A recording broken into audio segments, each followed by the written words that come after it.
Hello, amazing artists. It's Kelli Folsom here. Welcome back to another Art Life Conversations podcast. So excited to be here with all of you today. And did you know that you are amazing? Did you know that what you do, artist, is amazing? Did you know that the work that you create is awesome and is changing the world? Not only does it change you as you change and grow with it, every single painting that you do is making a powerful contribution to the world. I just wanted you to know that, because if you didn't know that, you need to know that and start claiming that and walking in that every single day. Okay, so today we have an amazing topic and question that came in from the lovely Kara Lemons. Thank you, Kara, so much for your questions, and everybody who has started sending in questions and topics that they would like to have discussed here on Art Life Conversations. If you have something you want to have discussed, just email me, info@artlifewithkelli, KELLI.com, and let's get this party started. All right, so Kara Lemon says, how do I officially transition from hobbyist to professional artist? A well-meaning friend recently congratulated me on my amazing hobby. Although I know she meant well, I hate the H word. I love that.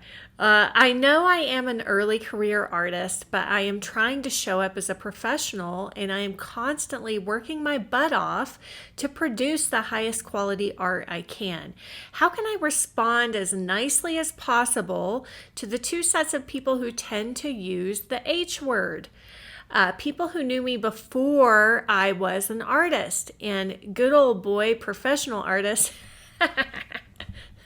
That's funny. So I'm laughing because it's so true. All right, who seem to think you have to have an art degree and or have been painting for 30 years to have paid your dues and earned that title. It sometimes feels as if I have to go to art school just to get credibility. Should I assume that my art isn't good enough yet and that the title will follow when I am? Or are there attributes of a professional artist that I can do to develop, or I think there's a word missing there, but that's okay, to develop and display now to shake the hobbyist label? Oh my gosh, this is so juicy. And actually there's so many layers to this that you already brought out, right? So becoming a professional artist, especially as a woman, because you even brought up the good old boy thing. There's so many layers to this. So gosh, where to begin?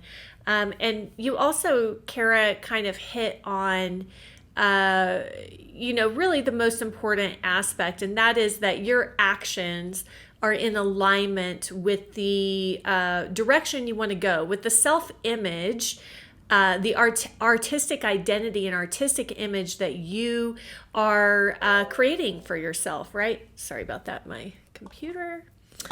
Just giving me a little notice there. So that's the most important piece, is that you are in integrity with that.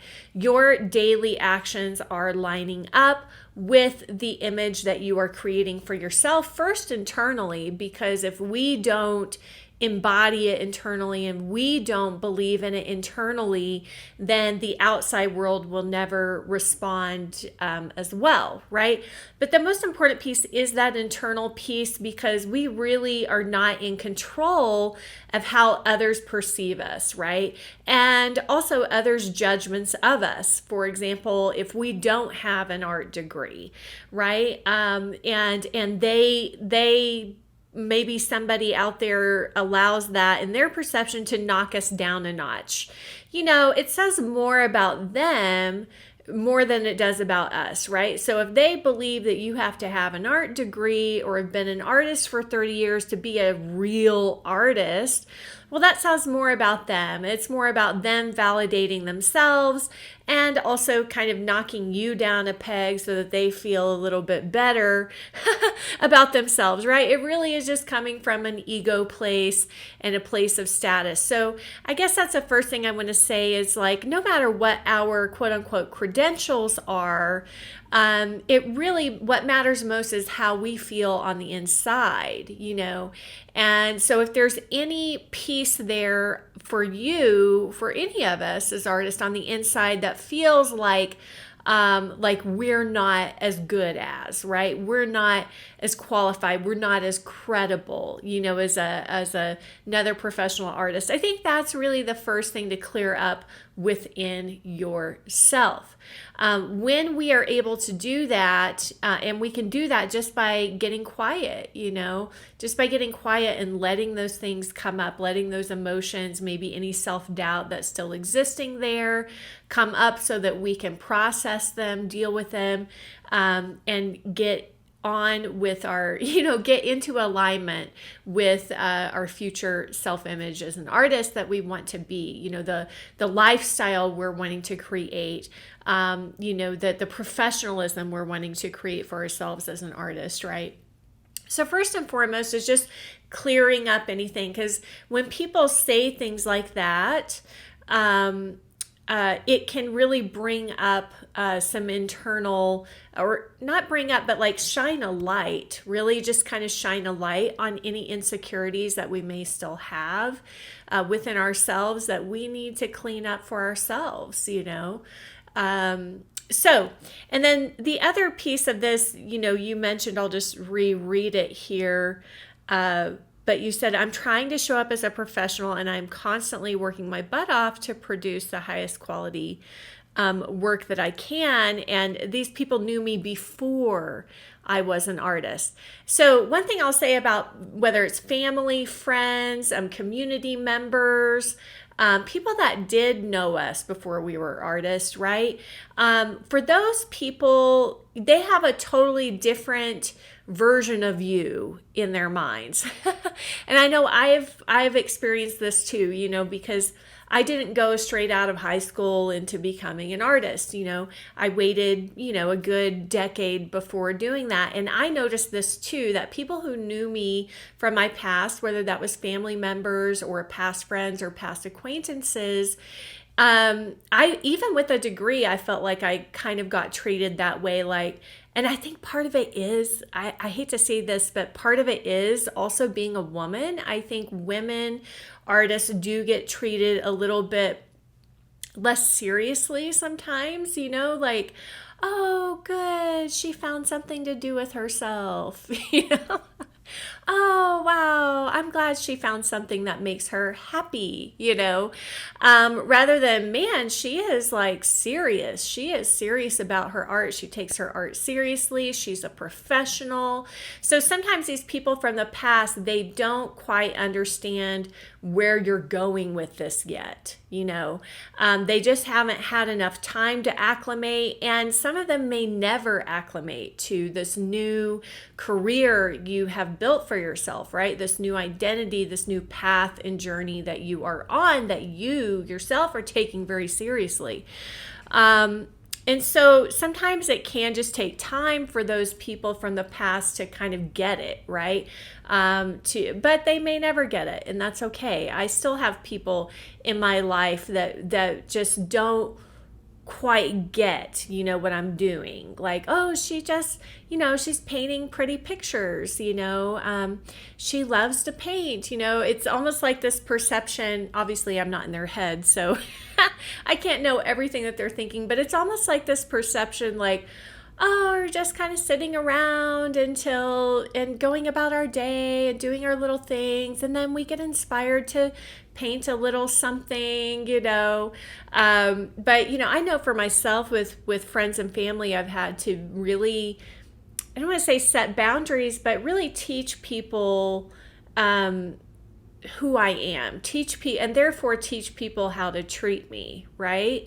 Because if I don't kind of set the record straight, I guess you might say, then they might still continue having that opinion of me, right? So even sometimes with my family, they kind of would have like this perception that because I work for myself, because I'm self-employed, and I'm an artist, I have like all the freedom in the world and I can just drop whatever I'm doing and just, fly off for a home visit at last minute notice. And, I've had to tell them like, no, that's not the case. I actually have a schedule. I have events planned for the year, for my art business. So, I let them know that, hey, I wish I would have known about this more in advance, because I could have planned around it, but I can't come to that. I can't do that, because I've already planned something else that's really important to me, that's really serious to me in my art business. So it's important that I follow through on that obligation, that I hit this goal, So sometimes to a certain degree, it is educating them, right? And really understanding that they don't, having compassion enough to understand they don't understand. Part of it too could be an age thing, if you're a woman and you're married or you've had a past career, maybe you're close to that retirement age. It could just be that society is not set up that way, right? Like the nature of society is not set up to where, all of a sudden at 50, 60 years old, you're like, I'm starting a whole new thing. I'm starting a whole new career and I am serious about it, and I am a professional and I am acting as a professional. Most people at that age are just, they're just settling in, right? Like they have done their career, they've done their professional life perhaps. And so maybe it's just like out of the ordinary for them. And they are just seeing it as like, oh, your hobby. So you can start to educate them. I know you asked, Kara, how can I respond as nicely? First of all, I wouldn't worry so much about being nice. To me, that's also another female thing. Not that we have to be a bitch or be rude or anything like that, but I know for myself, over the last decade, I've really had to learn how to be less passive and just more direct. Speaking more directly and less passively, not using words like hope, oh, I hope I can do that, or not, oh, I'm sorry, things like that. Not using language like that, but just like being more direct and to the point.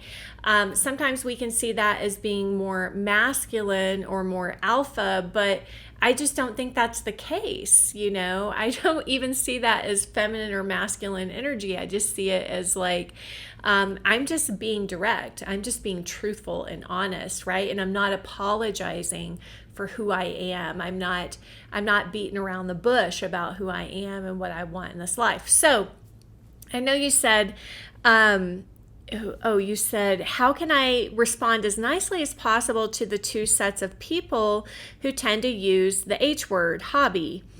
I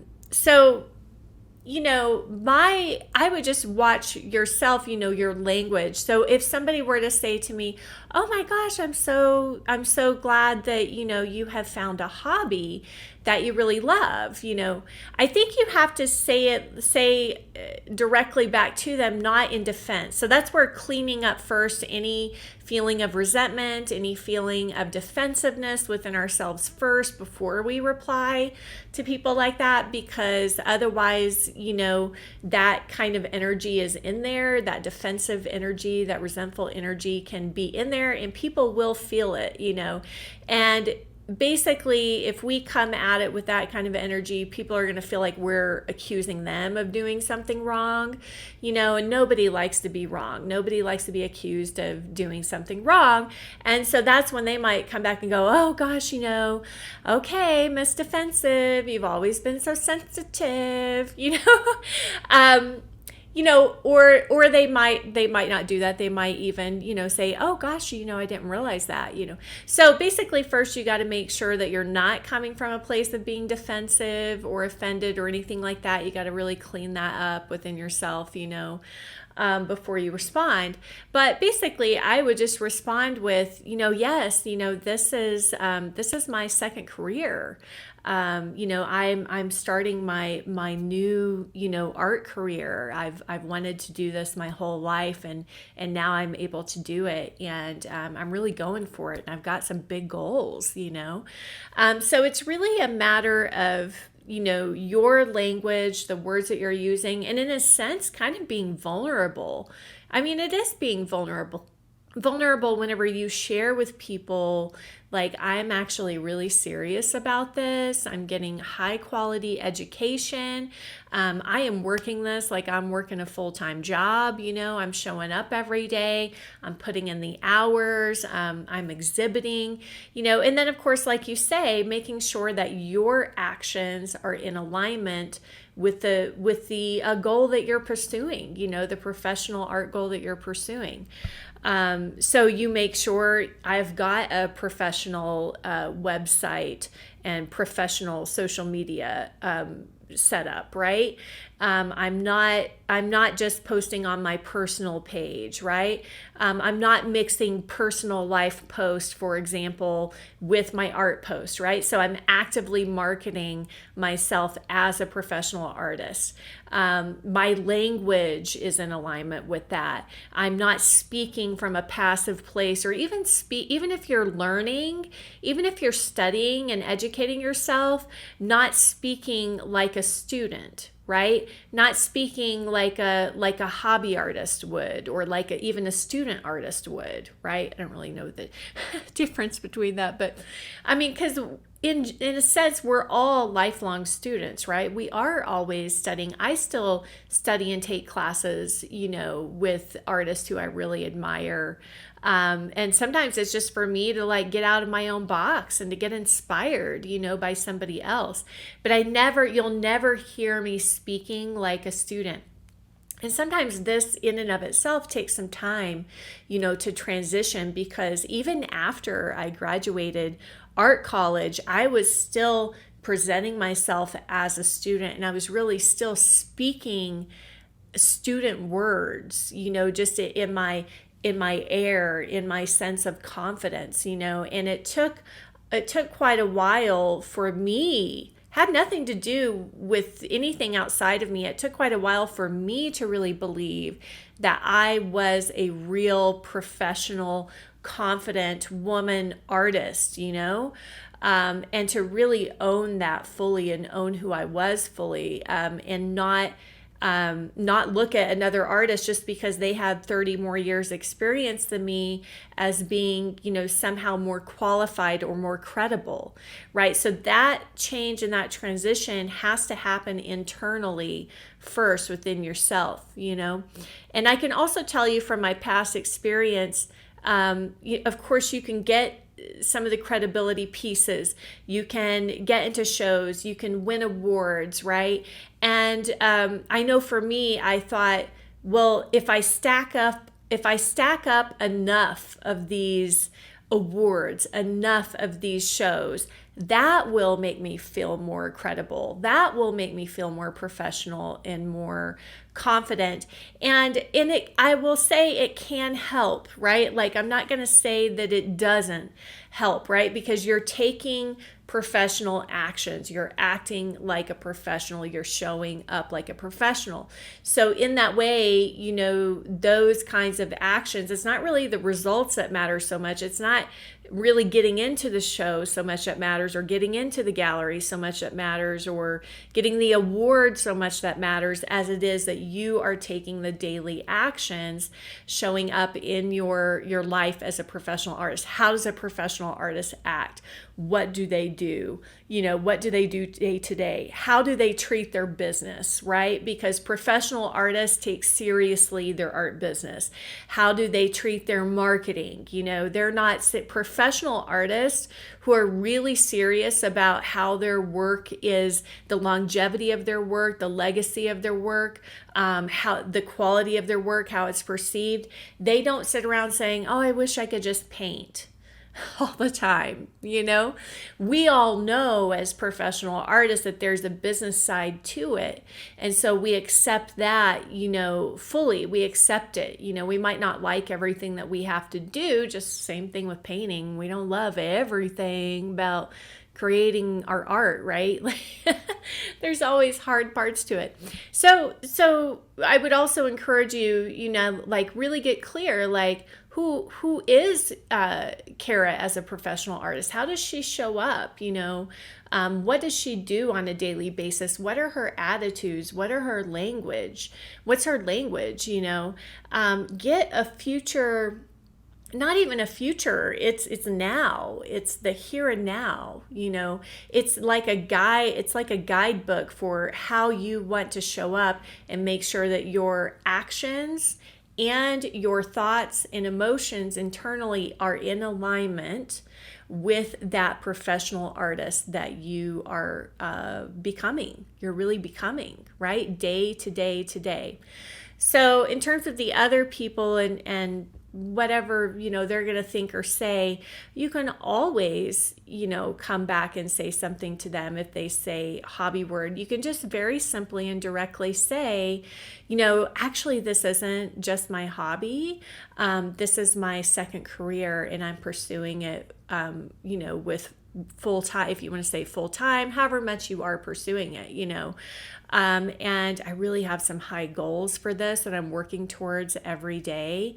And it's all coming to place. I'm building a new artistic career for myself, right? So you can just respond like that, because they might just think that for them, maybe it would just be a hobby.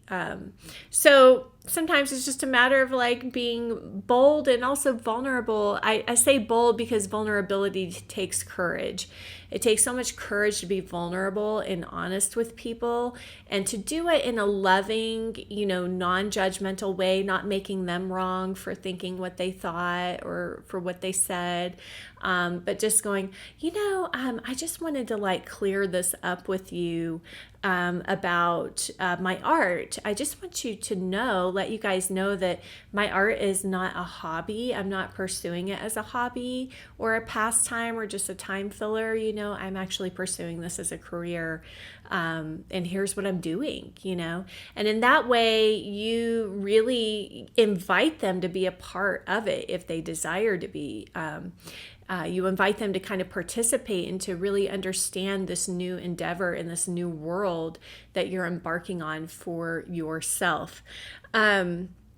So that's it, Kara. I hope that is helpful to you and to everybody else. It starts internally first, and then your actions and your language, how you present yourself. I mean, all of that will educate the people around you.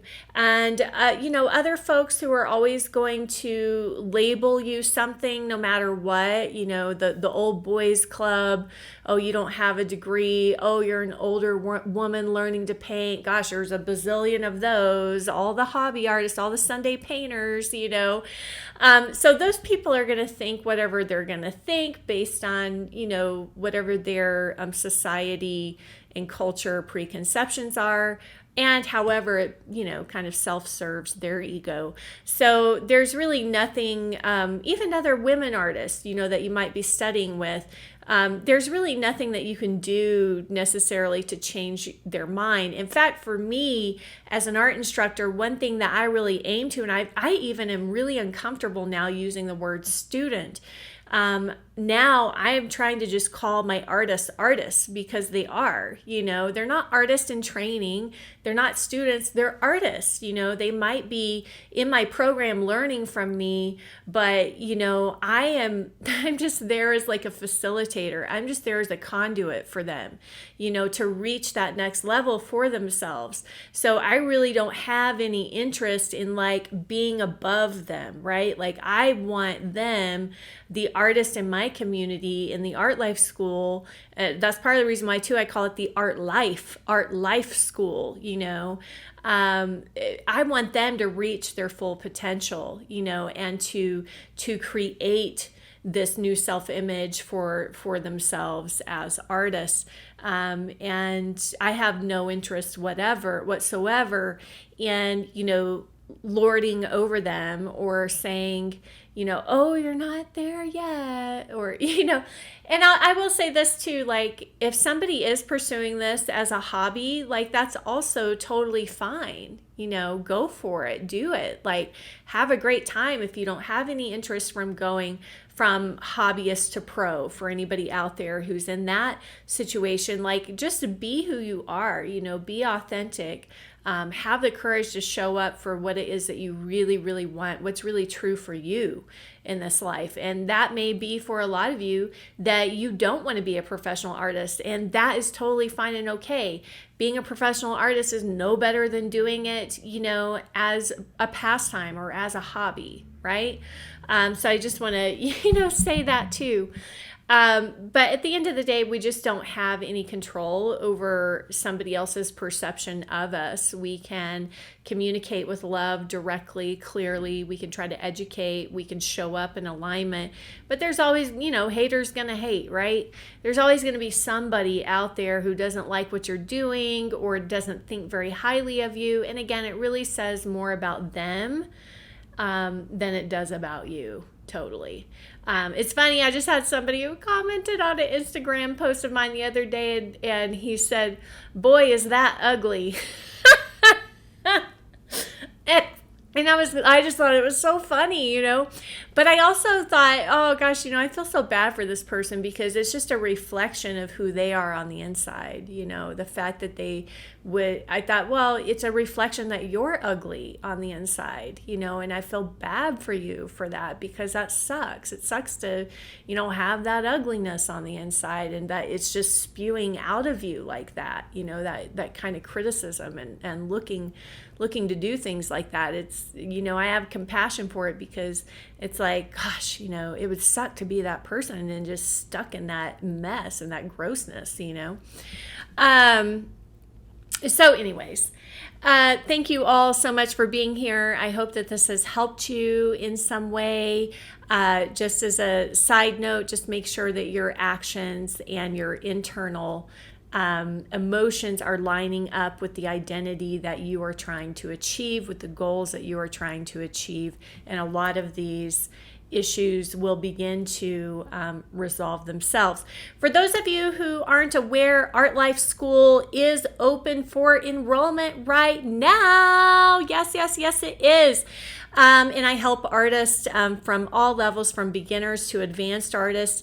I help artists in learning how to paint if they're a beginner, learning how to find their artistic voice and their artistic their own personal artistic identity if they're at the intermediate level, and for advanced artists, really stepping more fully into that professional level, building your art business, and business courses and things like that as well. So we're open for enrollment until April 11th. I would love to have you guys join in.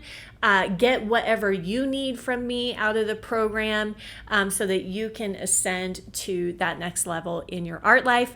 You can go to artlifewithkelli, KELLI.com, and get registered. Enrollment closes midnight, April 11th. So time is a burning, people. So go check it out. Check out all the details, everything that you get in the Art Life School. And I'm constantly adding new things as well.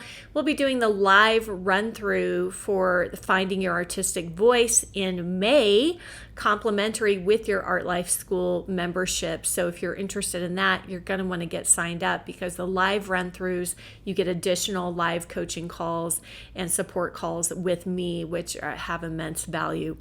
Okay, my friends, wishing you all happy creating, and I'll see you next week. Bye.